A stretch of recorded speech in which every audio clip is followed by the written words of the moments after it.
Hello everyone, this video is for those people who are planning to come to Thailand in the near future. As you may or may not know, the Thai government has created a special visa for those who want to stay here for a long period of time, between 90 to 270 days. This is called the STV Visa, which stands for Special Tourist Visa. All of the information that I'm about to present to you is presented chronologically, step by step. It is all very important and it's all up to date. I suggest you stick around until the very end of the video if you really consider coming to Thailand in the near future. I've checked the information with several sources on the ground and online just to make this process as painless as possible for those who are planning to come to Thailand in the near future. So if you find this information helpful, please leave a like, subscribe, or comment if you have any questions or you may or may not know something I do not know about. So the first thing we're going to talk about today is who is this visa available to? Which countries are able to apply for this? Currently, as of October 20th, 2020, there is a list of countries that are able to apply for this visa. This list is located in the description. This list is updated on the 15th and the 30th of every month. So if your country is currently not on this list, I suggest that you check back regularly as it may be updated. On this list are countries that Thailand considers low-risk zones. If you want to find out if your country is possibly going to be considered as a low-risk infection zone, I suggest that you contact your local Thai embassy, as this list is not yet set in stone. So let's talk more about the visa itself. The visa itself grants you a stay of 90 days or 3 months and can be extended up to 2 times for a total of 9 months. During your extension, I'm not sure if you have to do a border run to extend it or you can do it within the country itself. I am assuming personally that you will be able to do it on location, but I could be wrong. If anybody has information regarding this, please comment it below, because I personally do not know, but I assume that you would not have to leave the country in order to extend it. So in total, with all of the extensions, that means that you're allowed to stay in Thailand for 9 months or 270 days. Something important you must note about this visa is that you may not change your visa type once you arrive in Thailand. Once you have an STV visa, you are to stay on this visa for the duration of your stay, as of now. So now let's talk about the cost of the visa itself. The visa costs 2,000 baht, or roughly $64 by today's exchange rate. The visa can be obtained at any time between October 1st, 2020 all the way up to September 30th, 2021. You may apply for it at any point during this time frame. Upon obtaining the visa, you are also agreeing to do a 15-day quarantine when you arrive in the kingdom.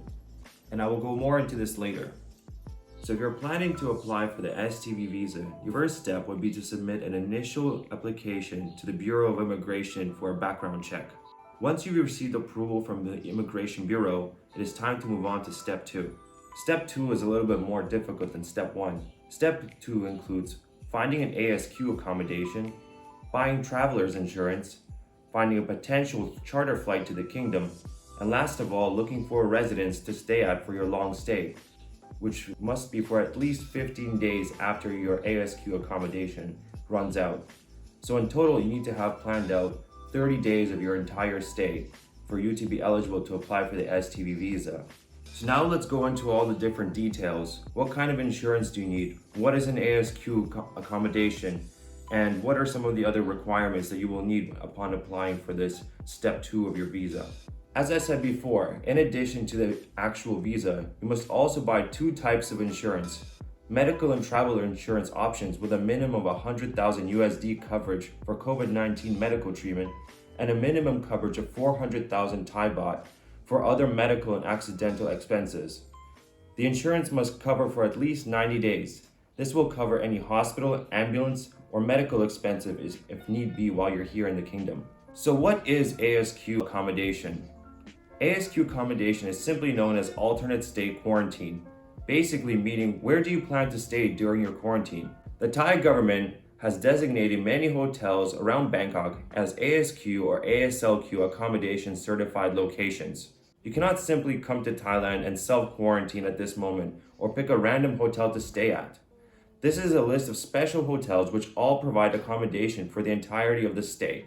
You can find this list in the description below. These hotels are all differently priced. Depending on your budget, they can cost as little as $900 for the entirety of the stay of the 2-week period, or as much as $7,000 for those who have the money to do so. These hotels are all equipped with a 24-hour on-site medical staff. Most of the packages include transfers from the airport, 3 meals a day, complimentary soft drinks, fruits, and water. I would say all of them do, but some of them obviously include extra services. The extra high-end hotels may also include activities such as yoga, stretching, music, meditation, discounts on additional food, and free laundry service. So how do you book these hotels?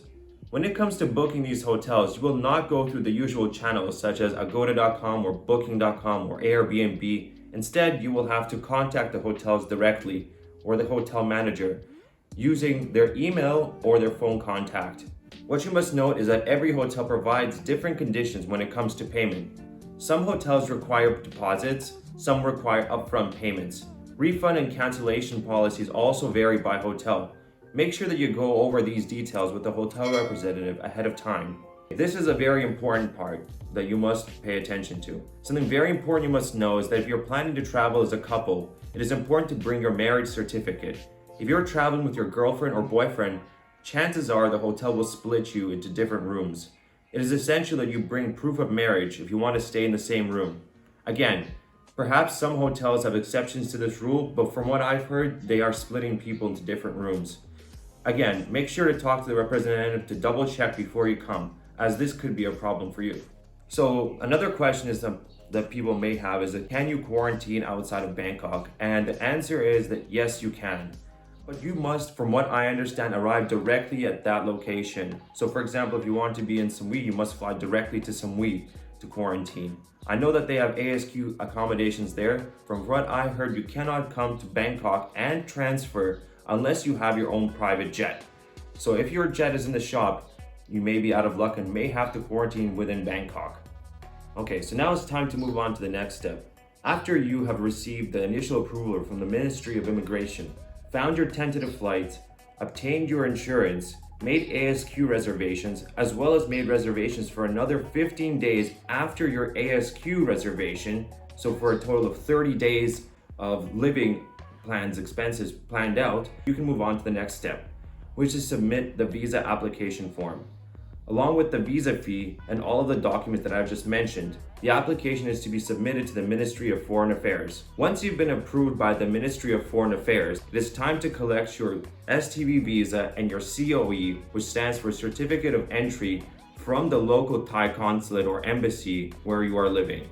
So now that you have your STV Visa and your COE, which is your Certificate of Entry, it is time to get the last thing you need on the checklist, which is your Fit to Fly certificate to be issued by a doctor, which basically says that you do not have COVID-19. This certificate must be obtained with at least 72 hours before your flight. So if you get it maybe a week beforehand, it's not going to be valid. It must be within the 72-hour window before your flight. Once you have all of the documents that I've just mentioned, you've got your STV Visa, your COE certificate, your insurance, your ASQ accommodation, and your Fit to Fly certificate, you're good to go. I'm going to quickly summarize the process one more time in very simple terms without going over all the details. So step 1 would be to contact your local Thai embassy to see if your country is listed on the list of countries deemed safe to come to Thailand. Step 2 would be to apply for the initial background check at the Bureau of Immigration and wait for approval. So step 3, once you've received your approval, you obtain the 2 types of insurance that I mentioned earlier, arrange your ASQ accommodation either by mail or by phone, find a tentative charter flight to Thailand, and as well arrange a minimum of 15 days stay for post-quarantine. Step 4 will be to apply for an STV Visa at the Ministry of Foreign Affairs, at which point you will need to provide all the documentation that I had mentioned, as well as the visa fees and the visa application form. Next, you wait for approval. Step 5. Once the Ministry of Foreign Affairs approves the visa, it will issue a COE, the Certificate of Entry, and the STV Visa all together.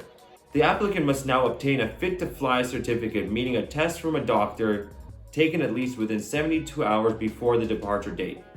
Step 6. You take your flight and you arrive in Bangkok, or perhaps in your situation a different location. At the airport, you will be required to take a COVID test. If you're positive, you will be taken to a designated hospital. If negative, you will pass through immigration and be transferred over to your hotel, where you will need to undergo 2 weeks of quarantine. Step 7. As long as you pass the 2 medical examinations in the hotel and not violate any of the quarantine rules, you are now free. You are free to move on to your accommodation that you booked post-quarantine, where you will stay at for another 2 weeks, and then you're completely free to travel the kingdom. Good luck. I hope this helped you guys. And if you have any questions or some corrections or some updates that you may have heard of, please comment them below, and stay safe and have fun.